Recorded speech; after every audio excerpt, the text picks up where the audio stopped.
Get your mind out of the gutter. Hello, everybody. Welcome back to another episode of What Are You? We are in what, like week 9, week 10? Who knows? We're heading down the down slope of like the semester, which I'm really excited about. I think we're in 9. Yes. Okay. Aja, how are you doing? Estoy cansada. Tengo ganas de dormir. Like, I just need sleep. That's all I need right now. I'm running on Dunkin' Donuts coffee, which is a very, very low bar for me. Oh, So, why? well, I have my favorite spots that I would usually go to and get that whole artisanal, like bougie, like good coffee. But it was Dunkin' Donuts this morning because I had a meeting at 9 a.m. and that's where I'm at. Duncan, don't come for us. I didn't say that you were bad. You're fine. I don't even Dunkin' drink coffee Donuts is like it. awful. Don't be saying that, bro. Like, come on, bro. Like, jeez. I have the privilege of being located near some good coffee spots. That's all I'm saying. How are you, Ray? What's I'm going doing on with you? I'm doing all right. I'm super excited for all things sports. Even though like half of it's just like in shambles. I am giving a shout out to the LA Lakers who won the NBA Finals. Everyone knew that was going to happen, but regardless, they did it for Kobe. So I'm proud of that. Along with that is just trying to get through all the days before we get hit with all the smoke. Boulder, I'm really like looking out for y'all. Like I hope y'all are safe. Hope y'all have evacuated from your homes, as we are Yeah. still dealing with like one of the worst fires of like Colorado history, I think. Yeah. So yeah, definitely looking out for our Boulder people out there, hoping that they're safe and well. But yeah, that's how I'm doing. Just like a little this, a little that. Yeah, the smoke is blowing into like the greater Denver area too, especially in Broomfield. Yesterday it was so bad. I opened up my window just to kind of get some air in my room, and immediately the smell of smoke just like hit me. There was Yeah. even one day where I went out to my car and there were particles that were just on my car, like paint chips or smoke and ashes and stuff like that. I was just like, What is going damn. on? Yeah, it's pretty Woo. bad. But it's getting, Yeah. hopefully we contain it. Like we're getting there, and just like we're getting there, we are less than 14 days away from the biggest election of our lifetime. So, man. Vote. Go vote now. Yes, Why yes. haven't you voted?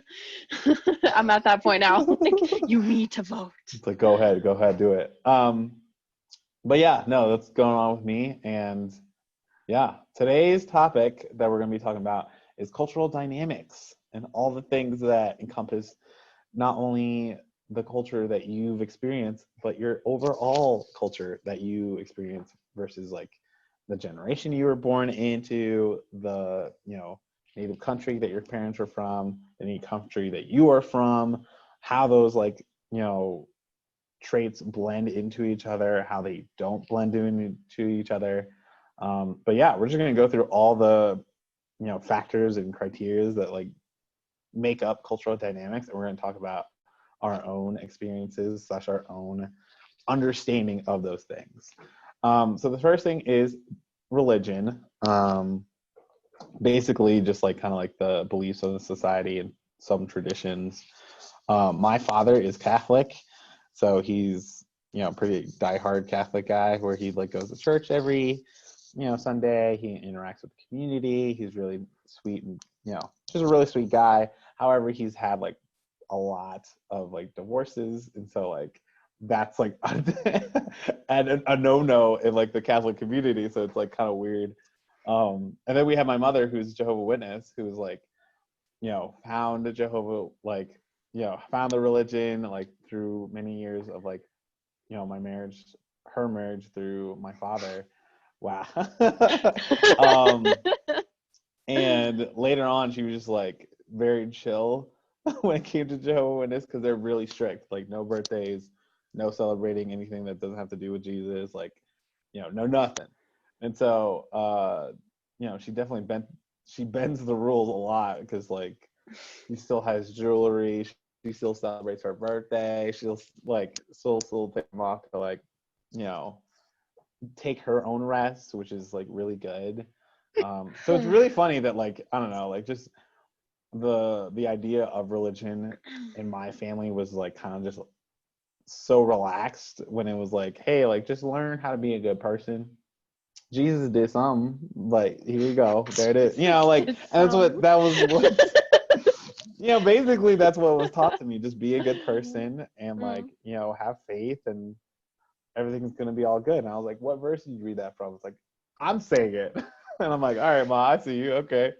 So what about you, Aja? Like, what got you into, like, what is your family like when it comes to religion and stuff like that? So my parents are divorced as well. My father is extremely spiritual. My mother is even more spiritual than he is. Both of my parents went to Catholic schools growing up. They both grew up in Christian families. So, of course, their religious views differed variously from what they had encountered. There are some principles that they still hold and some that they don't, but they've always had respect for all religions and beliefs. Personally, I am an atheist. Um, my Like, what am I supposed you to can react to, dude? no. Well, I usually get a very animated adverse reaction whenever I say that. People are like, Ooh. "What?" I'm like, yeah, a scary atheist is gonna come get you. Oh, okay. No, no, but that really shocked both sets of grandparents and other family members. Like my mother and father, they're totally fine with it. My mother's partner is actually an atheist as well. So he and I talk and have some interesting conversations with her just about spirituality and stuff like that. But thankfully, I was never pressured into becoming a member of an organized religion from my parents. Pretty good. Extended family, on the other hand, Like, there was everyone, there's it's like, a lot of pressure there. here's a to-go plate and a pamphlet. It's like, I don't need the pamphlet. I'm atheist. It's like, just read the material. Here's some information. Like, here's parting the seas. It's like, I Here's don't need parting the that. seas. One of Um, my favorite movies growing up was actually oh my goodness, The Prince of Egypt. There we go. I was about to say Moses, mm, and that was not right at all. No, The Prince of Egypt. But with Take Six in there and Boyz II Men, I was just like, oh my goodness, this is amazing. I love this so much. And then I found out what it was really about, and I was like, oh, it's like, just nice. But speaking about oh. movies, what was your art slash architecture slash style, when it comes to like your culture and your culture dynamic? So my family has always been big into calaveras, like the whole Dia de los Muertos kind of representation, art style, traditions.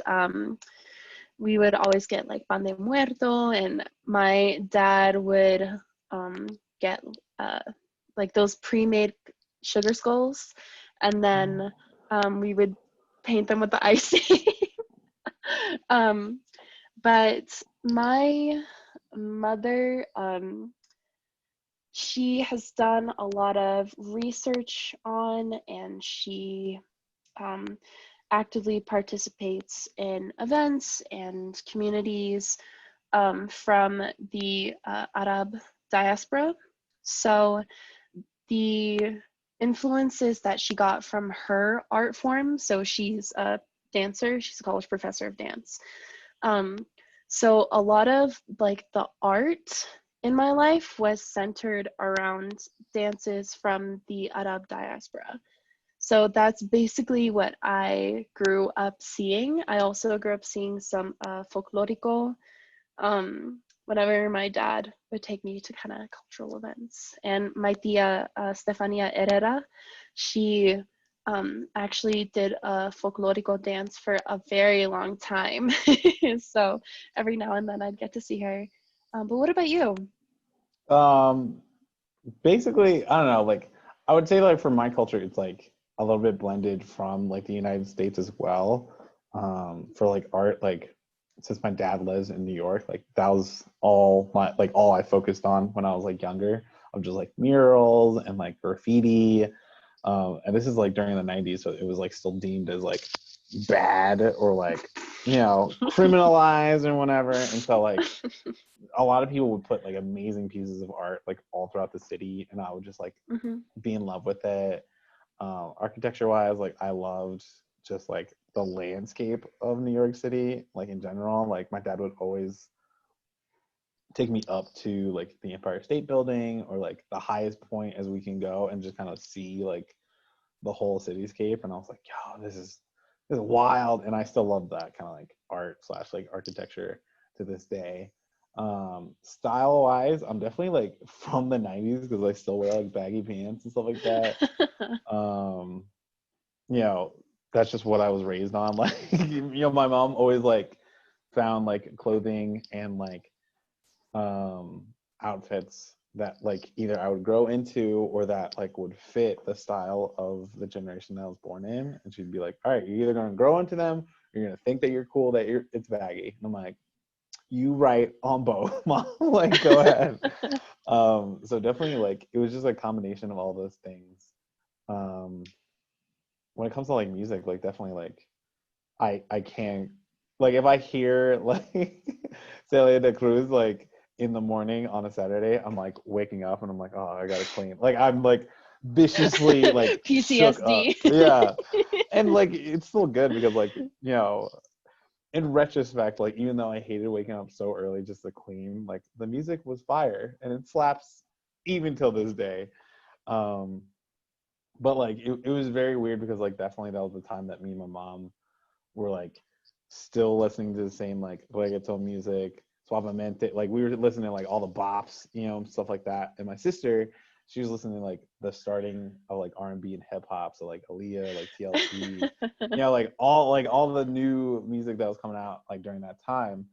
And like my mom was like, "This is weird, but I'm digging it." Like it was like a shift. It was like all like Latino music in the beginning of like the morning, and then by like noon we like flip it to like Destiny's Child, like Eh, TLC and stuff like that. So it would be like a perfect blend. And then we eat lunch and we'd be like, all right, cool, let's watch some cartoons, relax, and knock out what we need to knock out. Um, what were you gonna say? oh, I was gonna say, so you mentioned kind of like this shift within your mother. I feel like politics is very interesting, especially within mixed families. So tell me about the politics of your family and how you kind of aligned or disagreed with your parents' views and how that kind of played out within your family dynamic. Well, definitely there was like, obviously in like a was a monogamous marriage, like you always see like the stereotypes slash like the rules that like there should be only one breadwinner and like it should typically be the guy and misogynist, misogyny, hooray, whatever. But when my parents divorced, my mom had to take that leadership role as like the single mother, to be that leader in the family and like to be the breadwinner as well. Um, so that was like a little bit different dynamic that she would normally see in her like back in her home country of Colombia. Additionally, uh, the same things that she would see in Colombia, where like the family would help out with everything, like happened here in America, where like I translated for her. I don't know how many times I just read words and I translated to her the best I could so that she'd understand. She's like, "Oh, okay, I get it." And I feel like a lot of people who are listening, who are watching this, like I'm pretty sure like there was a point, if not there still is a point, where like you have your mother like tap you on the shoulder and she's like, oh, like, I understand. Read this. I'm like, I don't know what I did. Those government documents, though. It literally would be, and like that's the worst part, because like all the government documents, my mom would be like, oh my God, like we're getting arrested. I'm like, no, we're not getting arrested. We just need to literally go to this doctor's appointment. It's not even from the government. It's for my Doctor's appointment. pediatrician checkup, Mom. And she's Oh my like, gosh. "Ooh, thank you so much." And I'm like, it's okay, it's fine. So yeah, just like, leaning on each other for like that kind of help. I think one of the rules for like Jehovah's Witness, which was like immediately broken, is that we couldn't do any like, we couldn't watch anything that had to do against like the devil or like witchcraft or anything like that. Mind you, I was born in the generation that started like the Harry Potter movies in theaters. So like at this point there was a huge like news like crisis of like news stations like Telemundo, Univision, like everyone being like, you cannot watch like Harry Potter or your kid's gonna have like 5 eyes. And like my mom was like, okay, like we're just not gonna watch Harry Potter. And I'm like, Oh my why? goodness. I was like, what?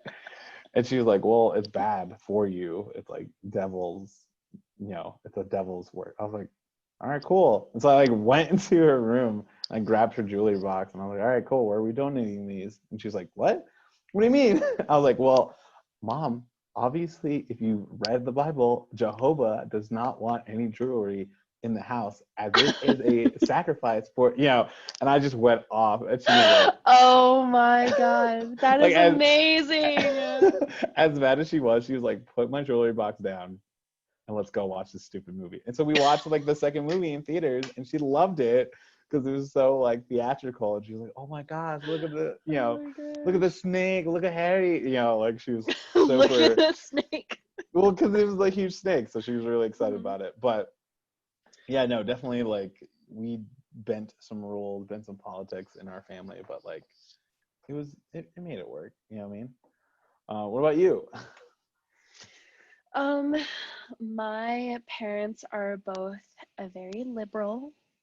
Um, my grandparents are conservative, both sides. Well, my abuela is more conservative than my Creole grandparents.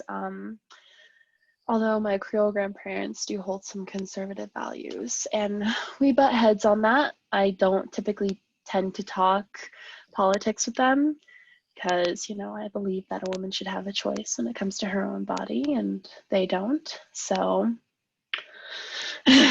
oh, I'm sorry. Does that make you uncomfortable, Grandma? Well, just think about none trying to regulate your body and your life. You don't like it, huh? Don't let them. To the That's elder audience of our podcast, please listen to our podcast more often. But yeah, no, I definitely get what you mean.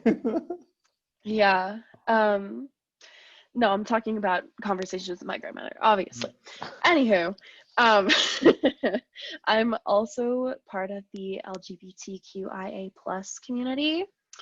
So there was a lot of weirdness and pushback that I got when I came out to them. I don't know how the F I was so brave, but little me came out to them at like 14 years old, which is pretty young considering the views of my grandparents and my abuela and my abuelo. My Creole grandparents have come to be more accepting, so that's good. My abuela still asks me when I'm going to get a husband, when I'm going to have kids, so we're still working on it with her. Little by little. There you go. Yeah. But quite honestly, I've been pretty lucky to be in a household where my views are validated and enriched through active discussions that I have with both my mother and my father. I can't say the same for my grandparents, though. There have been some comments where, specifically my Creole grandparents have, internalized the racism that they've been subjected to, because my grandfather is from Mississippi and he actually grew up on the plantation that my ancestors were enslaved in.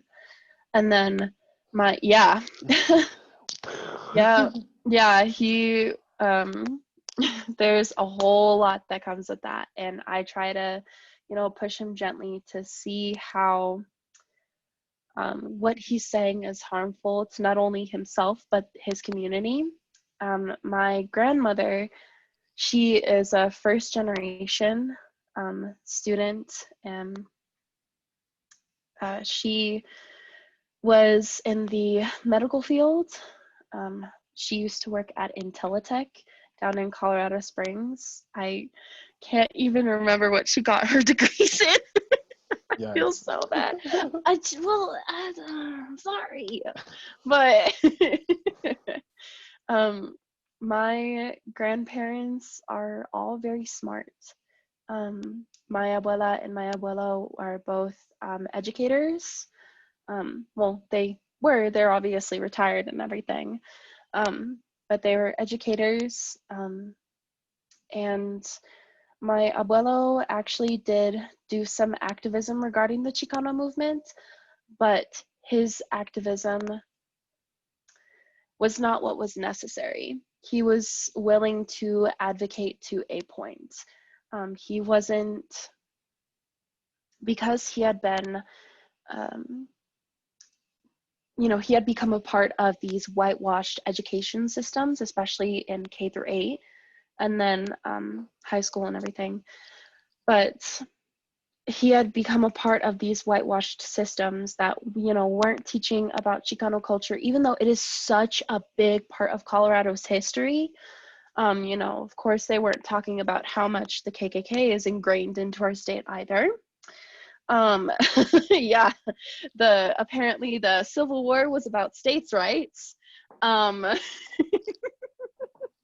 It was that kind of thing. So with him growing up and getting that kind of education and then becoming part of that whitewashed system and not being able to see how his community was suffering, was really harmful, to say the least. And he's not the nicest person I've ever met.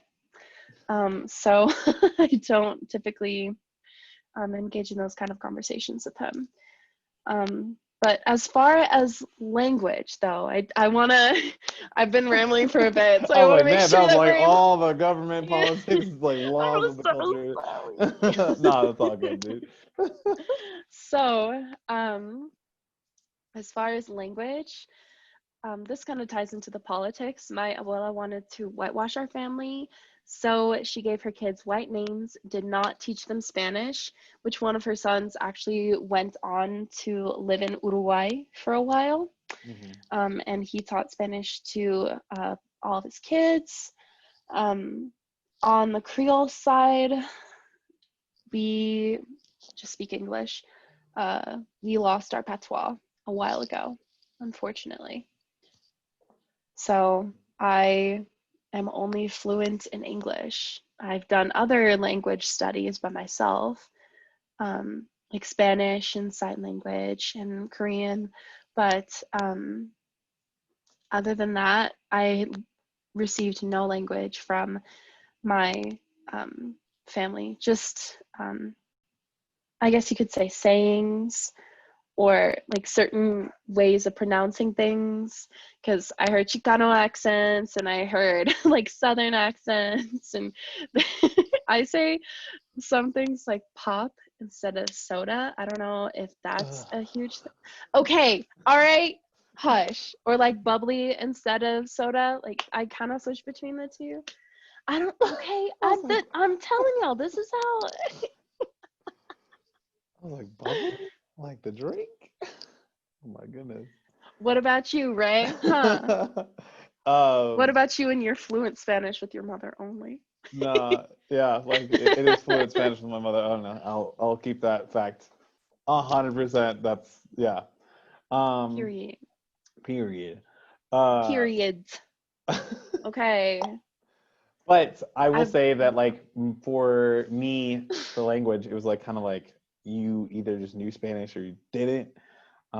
And that still like plagues me to this day because I can only speak Spanish fluently with my mother. Where else, like with everyone else, it's kind of like this broken Spanglish, which is its own, which has its own dialect and its own like words and stuff like that. It's funny because like I've recently been told that I've talked Southern, so I just say y'all a lot, like just Oh, I said as that like too. random. Yeah, I was like, I just say it, and they're like, oh well, I like even that's a see it in good emails, which probably isn't substitute good. for like pronouns. And I was like, oh, I just say it. It's like that and dude sometimes, and they're like, okay, well, just stick with y'all, and I'm like, all right, whatever.